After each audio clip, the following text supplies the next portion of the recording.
जय श्रीराम। आज आम रामलीलार 6 नंबर दिन। तो ये आम नाटक सरला इटा मोर घिचा घुची बुलाबुली चलचे। तो फाइनाली आम आज बहुत विषय थिला। इटा मोर भंजा दुष्मंत आम मोटाई दादा अच्छा आजिका सब दुईटा ब्राह्मण होते दादा आम अनुसया करता अम्लान अलंकार अम्लान पाठ वस्त्र सब दे अनुसया माता।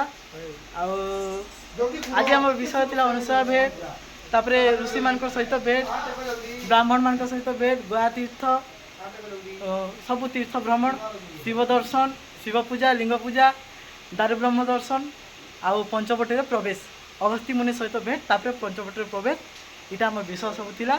एवं नाटक सरला आम राम लखन राम भी गीचा बोलते चली से लखन निजे गीचे राजेश भैया ब्राह्मण रोल करथिला। भाई तो सब सब आमर ही लास्ट थिला आ सब पड़े गले न पाखे जेन मैंने भी आस पड़े आस।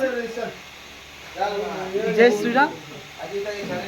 काल के आम सूर्पणखा नाशकर्ण छेदन मारीच संवाद पर दिन के माने 5 तारीख आमर जानकी हरण अशोक मनरे माता सीता को इंद्र द्वारा अमृत पान ये सब विषय रही है जेन मन भी अच्छा पढ़े आस देखबार कि हमारा मिला। तो जय श्रीराम जय जगन्नाथ जय बोले।